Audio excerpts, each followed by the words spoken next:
Segala puji hanya milik Allahu Rabbi, segala zat yang maha ghafur, zat yang maha syukur, yang telah memberikan ribu-ribu nikmat yang tidak terukur. Nikmat iman, nikmat Islam, sampai nikmat sehat walafiat. Shalawat serta salam semoga tercurahkan kepada Nabi akhirul zaman, seorang Nabi yang lahirnya saja membuat goncangan alam semesta, membuat heboh para malaikat Allah yang kalau bukan karenanya tidak akan Allah ciptakan alam semesta ini. Siapakah dia?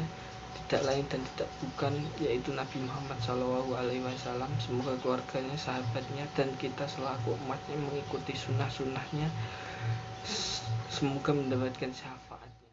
Perkembangan peradaban manusia, interaksi sesama manusia berubah menjadi bentuk yang lebih kompleks dan rumit. Dimulai dari tumbuhnya kesadaran untuk menentukan nasib sendiri di kalangan bangsa-bangsa yang tertindas kolonialisme dunia, termasuk Indonesia, hingga melahirkan semangat untuk mandiri dan bebas menentukan masa depannya sendiri. Dalam situasi perjuangan merebut kemerdekaan dibutuhkan suatu konsep sebagai pembenaran rasional dari tuntutan terhadap penuntutan nasib sendiri yang dapat mengikat keikutsertaan semua orang atas nama sebuah bangsa. Atas dasar pembenaran tersebut, selanjutnya mengkristal dalam konsep paham ideologi kebangsaan yang disebut sebagai nasionalisme. Rupert Emerson mendefinisikan nasionalisme sebagai komunitas orang-orang yang merasa bahwa mereka bersatu atas dasar-dasar elemen-elemen signifikan yang mendalam dari warisan bersama, dan bahwa mereka memiliki takdir bersama menuju masa depan. Sedangkan menurut Ernest Renan, nasionalisme merupakan unsur yang dominan dalam kehidupan sosial politik sekelompok manusia dan telah mendorong terbentuknya suatu bangsa guna menyatukan kehendak untuk bersatu. Anggapan ini paralel dengan pandangan Islam sebagaimana termaktub dalam Al-Quran surat Al-Hujurat. Lebih lanjut, di kalangan umat Islam dikenal sebagai pepatah yang berbunyi, hubbul wadhani minal iman, cinta tanah air adalah bagian dari iman, yang dipopulerkan oleh pendiri organisasi Nahdlatul Ulama Kiai Haji Hasyim Asy'ari pada 22 Oktober tahun 1945 yang ditetapkan sebagai Hari Santri oleh Presiden Jokowi. Menyerukan kewajiban bagi setiap umat Islam untuk berjuang membela negara dan bangsa Indonesia dalam menghadapi penjajahan Belanda dan Jepang selanjutnya. Seruan tersebut dikenal sebagai resolusi jihad. Mengaitkan Islam dengan kebangsaan dapat dijelaskan dalam dua perspektif. Pertama, dari perspektif pluralisme dalam persatuan, Islam dan nasionalisme mempunyai hubungan positif. Islam mempunyai pengalaman panjang dan bahkan pionir terbentuknya nasionalisme yang melahirkan negara bangsa. Negara Madinah yang didirikan Nabi Muhammad SAW adalah negara bangsa pertama di dunia.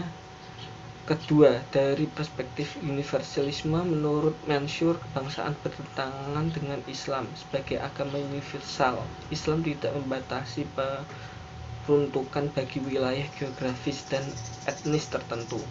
Namun demikian, Islam tidak menafikan kenyataan bahwa setiap orang punya afiliasi terhadap tanah air tertentu. Maka pepatah yang mengatakan cinta tanah air sebagian dari iman, seperti dikatakan sebelumnya, sangat mempengaruhi pandangan kaum muslimin pada umumnya. Maka benarkah Mansur bahwa memang Islam tidak bertanah air, tapi kaum muslimnya yang bertanah air, dan umat Islam berkewajiban menjaga, mencintai, dan membela tanah airnya?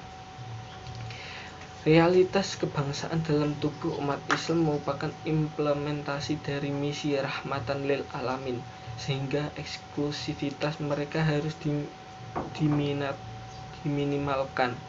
Sikap kebangsaan bagi mereka juga cermin dari faham monoteis yang terjadi fundamental keyakinannya, di mana semua realitas itu termasuk eksklusivitas dan individualitas haruslah dinegasikan dan hanya Allah yang menjadi esensi sesungguhnya.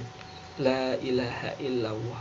Norma tersebut kemudian diaplikasikan oleh Rasulullah SAW dalam membangun masyarakat Madinah di bawah panji piagam Madinah. Dalam perjanjian luhur yang mengikat Yahudi, Kristen, Muslim, dan paganis tersebut, kata Islam dan Al-Quran sama sekali tidak pernah ditampilkan. Karakter ini diperkuat dengan risalah terakhir dalam Islam yang disampaikan Nabi SAW dalam Haji Wada, dalam satu-satunya ibadah haji yang pernah dilakukan Rasulullah semasa hidup tersebut. Beliau berpesan kepada seluruh umat manusia untuk selalu menghormati kehormatan dan hak-hak seseorang, mengangkat kehormatan wanita, menghindari pertumpahan darah, dan seterusnya. Semangat nasionalisme merupakan semangat kelompok manusia yang hendak membangun suatu bangsa yang mandiri, dilandasi suatu jiwa dan kesetiakawanan yang besar, mempunyai kehendak untuk bersatu dan terus-menerus ditingkatkan untuk bersatu dan menciptakan keadilan dan kebersamaan. Nasionalisme ini misalnya membentuk persepsi dan konsepsi identitas sosial kaum pergerakan Indonesia sebagai suatu kekuatan politik yang tidak bisa dinegasikan oleh penguasa kolonial. Tujuan nasionalisme ini adalah pembebasan dari penjajahan dan menciptakan masyarakat atau negara yang adil, di mana tidak ada lagi penindasan manusia oleh manusia. Nasionalisme harus terpatri dalam sanubari setiap anak bangsa demi menjaga semangat mempertahankan siap berkorban dan berjuang demi bangsa hingga tetap lestari dan kemajemukannya baik di bidang agama, suku, dan budaya dapat terpelihara menjadi kekuatan real yang memperkokoh kedaulatannya. Dengan demikian tercipta suasana kehidupan yang damai, saling menghormati, menghargai, melindungi, dan mengasihi. Selanjutnya, unsur cinta tanah air merupakan pembuktian rasa kebangsaan sudah menjadi tabiat manusia mencintai negeri tempat ia dilahirkan. Bahkan kemanapun ia pergi, rasa ingin kembali ke tanah air senantiasa muncul. Selama agama yang dapat saya sampaikan pada kesempatan ini, semoga dapat bermanfaat bagi kita semua dan dapat kita aplikasikan dalam kehidupan sehari-hari. Lebih kurangnya mohon dimaafkan.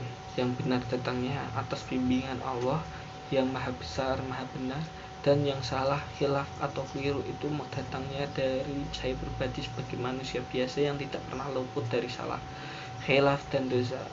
Wassalamualaikum warahmatullahi wabarakatuh.